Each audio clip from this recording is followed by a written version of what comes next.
ta hugsi jeg av årene som standa i Jakobsbrevnen, kapittel 1, vers 12.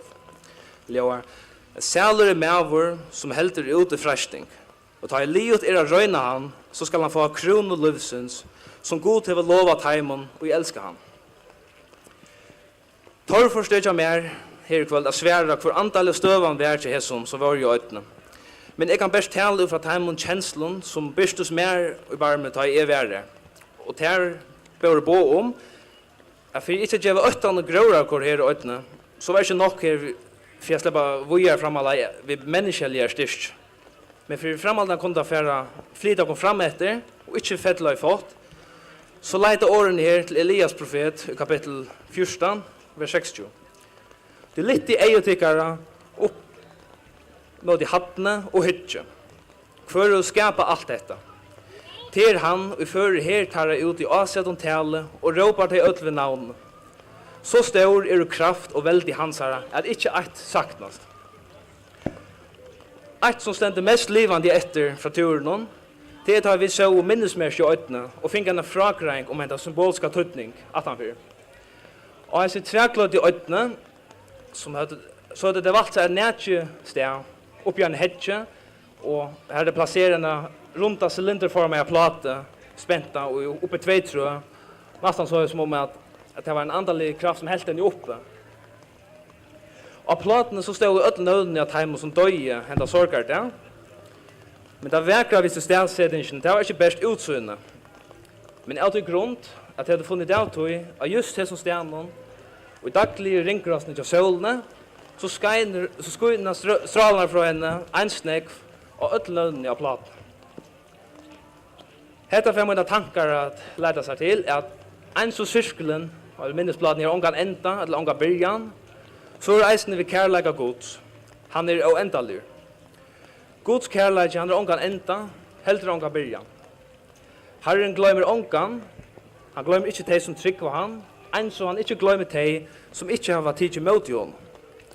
Han kjør ikke mån av kærleika sønnen, men lyser en snekk for ødelbøtsønnen. Orsaka, nu ble det så drutt det kommer, men jeg vil gjerne takka deg ødel som har vært lusta, og vannene har vært til gagn for omkran her, så mulig ikke enda tidlig mot i herren. Det skal ikke være med vann her, at han eller hon skal finne fri. Og jeg vil gjerne slippe enda vi årene etter skalte Hans Andreas Djurus. Men det skal det jo ungdommer samma, at trång Siursens lei. Her ræver ta fram anna, at standa og vikast ei. Til leien til fralse og sigur vel mittlen ilt og godt, og fralser han som gjever seg til heilan til himna trått. Nå. Tusen takk for det.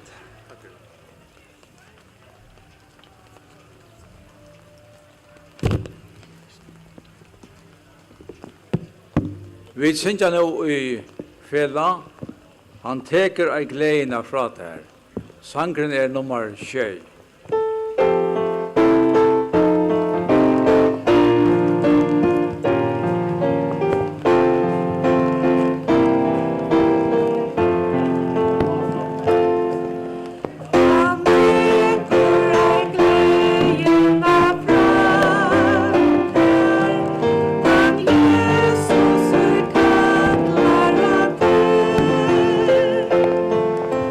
Stop, so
mannskåre for å synge sangen Nian av Hedgen.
Nu har vi ett rått gardlöke. Gjør så vel rått.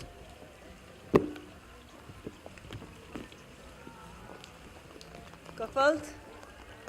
Jeg er glad for at jeg slipper vittne her om en herre frelsere. At jeg, som er småkjent til å komme mot Jesus, og det er så godt å vite at min navn er oppskrivet, at min synd er fyrirkjøven. Og til som stender her helt ganske til røyeltone naiv.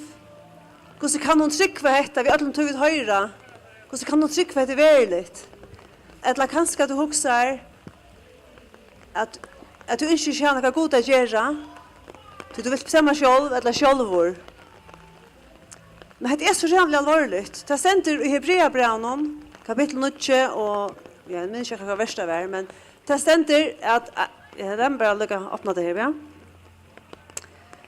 Det stender, vers 22, Människan leia att dödja ena fer och här efter dömur. Vi skulle allt dödja och här efter dömur. Vi skulle allt möta gode. Lika mycket om du heldur han verlig eller ikke. Da jeg var en småjenta, så hørte jeg at det var ikke nok av mine foreldre tro av Jesus. Det var helt ikke nok at jeg ikke kan møte eller kyrkjø. Eller at jeg levde i et pent liv. Bibelen sier at lava synda og fatta storgods. Vi tar all for brått i okken på Guds lov. Vi stod over tidsen for å køyre for kjøtt. Och det säger det här korset, det hjälper inte att du säger ja men alla hina delar har alltid färstelåna. Så brott låna så måste ha straffarna för det. Vi tar allt brott och lågods och lönen är inte ger dagen till ett ävelt förräpelse. Det är så jävla allvarligt. Och vi skulle ena för dem. Det som är månaden till två balkar. Det är det att några okkom vi tar se att vi det syndare och vi klarar det inte själva. Vi tar gjort det. Och då har vi Jesus gold i okra straff. Gjort vi synderna är han trofast rättvis som fyrtjur okkom. Jag vet inte så hävdar vi allt det här. Kanske du hävdar som okkur som är funnit en knytkjell eller okkur allvarliga symptomer och bara skumpa det väck och vill inte för att lakna. Man vill bara glömma det, man vill bara leva vidare och ha det stått lite. Men det är här. Och det försvinner inte sig själv. Det här, detta försvinner inte. Vi skulle alla möta gode. Det är så allvarligt. Jotta vi synder okkara, så fyrtjer han okk. Du säger kanske, ja men, jag vill inte ha något vi är goda att göra. I en heime som sån glöjning. Och det är en glöjning. Och jag vet inte vad du är utfyra. Det kan vara inte rävligt. Men Gud, han gav sin son. Han kom ner ur himlen, här som han hejde ordentligt gott. Och han valde att komma ner här. Och sannolikt har han upplevt löjning. Han var ensligur. Han var hoaver och spottaver. Han var puntor. Han var hångtur och en kross. Och som tar sjunker om, han var inte nu manskar så vackert. Han bär för taimon som drar upp i han. Han säger, färger fyrtjö taimon, de vet inte vad det gör. Och han önskar en fyrtjö till här. En dag ska du möta gode. Fyrarna säger, kom in, bad mot. Till Jesus är gold för te. Eller ska du till dom. Vi stannar här i sån dejliga växeln. Vi ösräknar. Du vet vilja så rätt gärna. Att hit öll ska komma vid himmelen. Det handlar inte om byggningar eller navn och okkon eller hva du fra. Det handlar om att få okkar himmelborgarskap i ordan och fylla Jesus. Jag väntar om för okkar syndom. Och du vill munna göra Jesus som herra. Inte du har få han som herra. Hjärtan och tror att god röstjan upp för en dag. Så skall du vara frälst. Tack emot i honom. Men herren sikna till. Vi husker om att jag visste inte snacka vid omkring 18. Låt det dräcka. Kom till omkring och inte skammas vid det. Man kan gå spyrja okon. Eisen om man är ordentlig oenig. Ja, men kvar tryck till detta eller kvar halda dit. Vi är bara glada vid att folk kommer att ta sig i okon. Så man har en rygglig sikna till okon.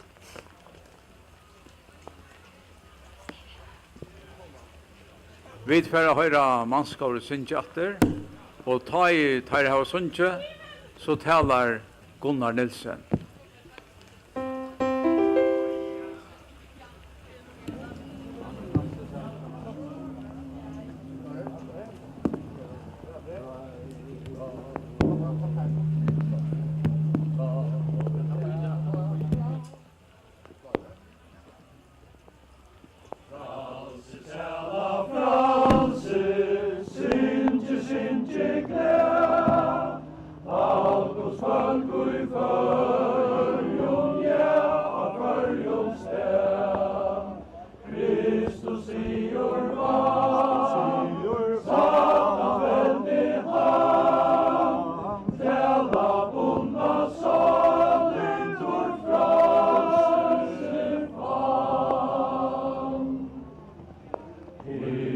Grossen Surkus, Lampe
Ja, god kvöld, gode føringar og gode ølasøk.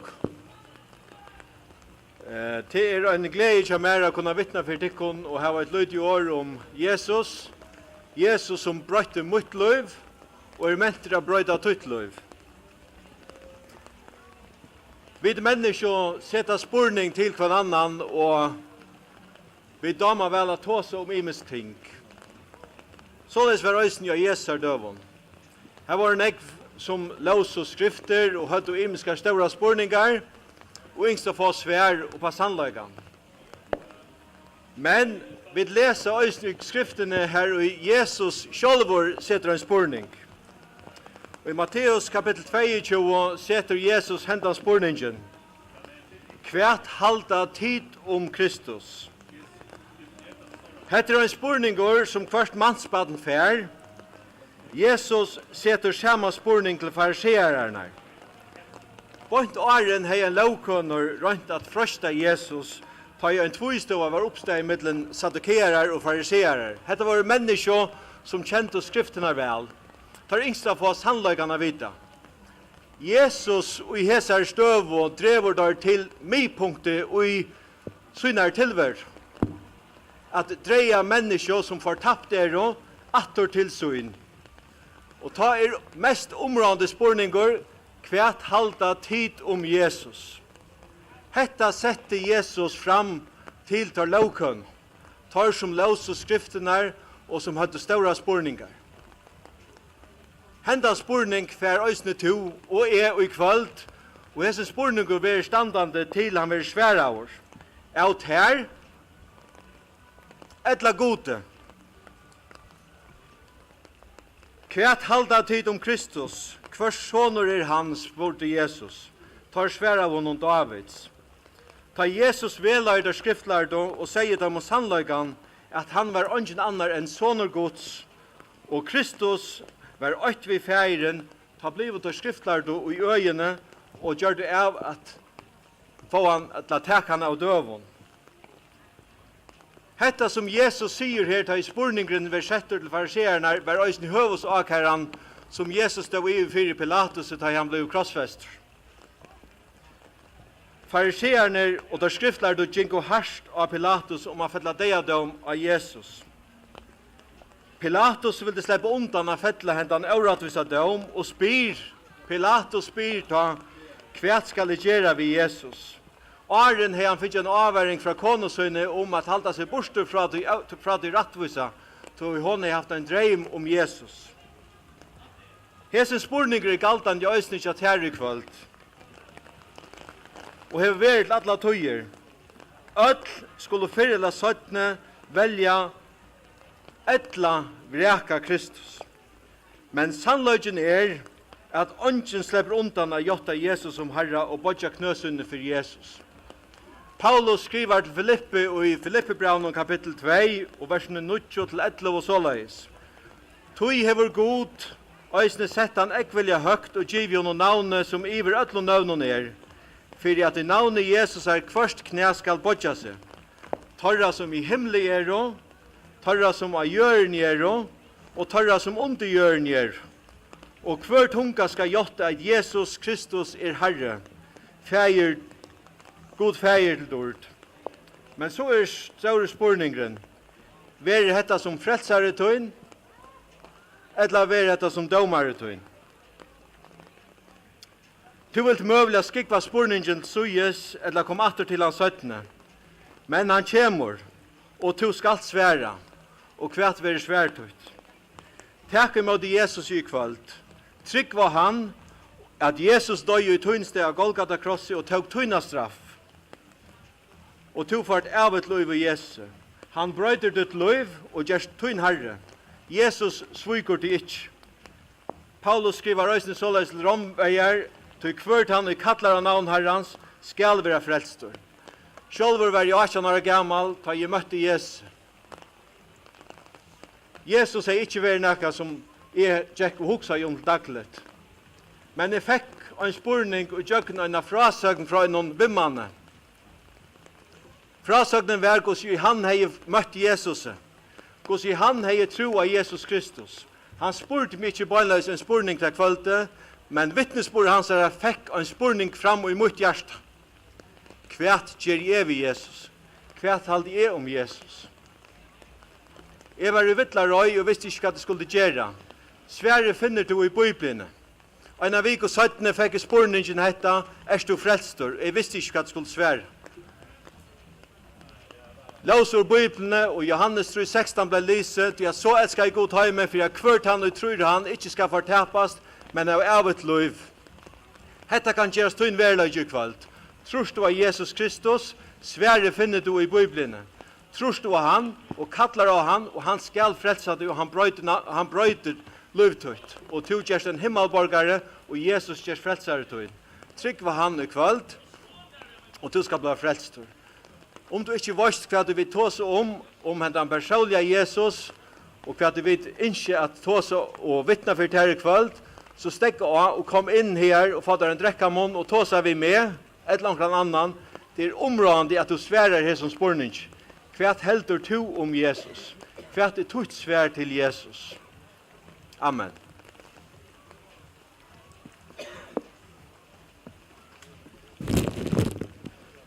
Vi tverra at enda dette møte om en luttla løte. Og ta i har vi enda, så tar det høyre mannskåret synes atter fyrir jokken. Men vi får eisne at bjau øtlån at det var velkommen nå til regna så ytla. Til det velkomne inn i Ebenezer, her til kunne få en kaffemån eller en temån. Til det øtl skulle være hjertelig velkommen. And everybody are welcome in Ebenezer for a cup of tea or coffee. Og så til tikkun som har se okkon her i kveld, og til som har steg her og lytt av. Vi får bia nå herran signa tikkun öll. Og her til spurningar, så det velkommen å sette deg samband med okkon. Og til som ikke er til gongegøttene, men husker om hvor det som sier det. Jeg heter Jakob N. Olsen, og jeg har telefonnummer 12844. Så jeg er velkommen å ringe alle morgen. Vi skulle bya sammen. Fæger, vi takker deg. Jeg vil finne etter høve atter i kveld. Jeg kunngjør evangeliet som glede i bådskaperen. Vi takkar der for tar vittnesborar vi da hørste kveld. Vi takkar der for tar sanger som vi da sunnkje, og i fela og for tar sangerna som man skal sunnkje for okken feir. Og akkara innskje som har etta møte her i kveld, til hettar, at det beste som hendte i akkara løyve var, at vi kommer å kjenne Jesus, og det er som vi innskje, at du som ikke kjenner Jesus, som din personlige frelsere, at du trøst av han og i kveld. Fæger, vi ikke så jeg bia for okkara følge. Vi ikke bia for alle time som høgt sett i okkara landet. Vi ikke bia for okkara laktinge og for okkara landstyre. Vi bia etter at du gjør dem visdom fra det her at jeg har rettere avgjør. Fæger, vi ikke bia for dem som ikke har det så godt. Vi husker om de som sjuk okkara middelom, og de som ikke har det så godt i hese løte feir. Ja, då är sin sart til deg. Vi ber det så i sikk noen ødel, framvis i kvöld, og alt de som har lytt av, og i Jesus er navnet. Amen. Så gjerne hører vi det mannskapet synsja. Og Eli, han sier okken hva for sang, og vi tar synsja. Gjør så vel, Eli.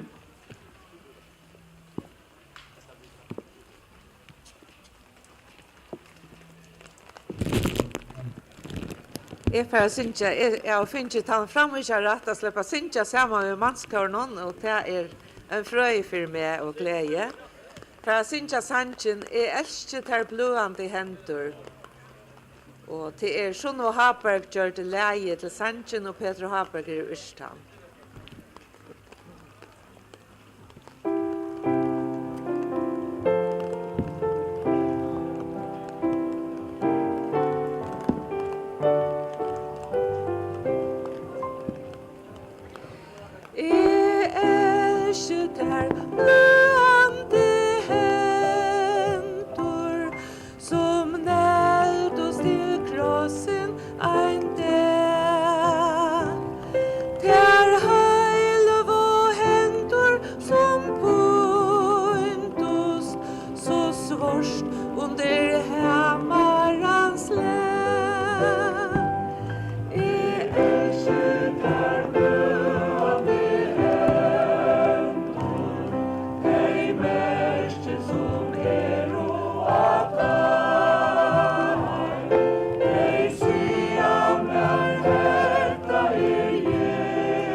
Og som sagt så er det hjertelig velkommen til å drekke mån. Hjertelig velkommen til å get a cup of coffee or tea.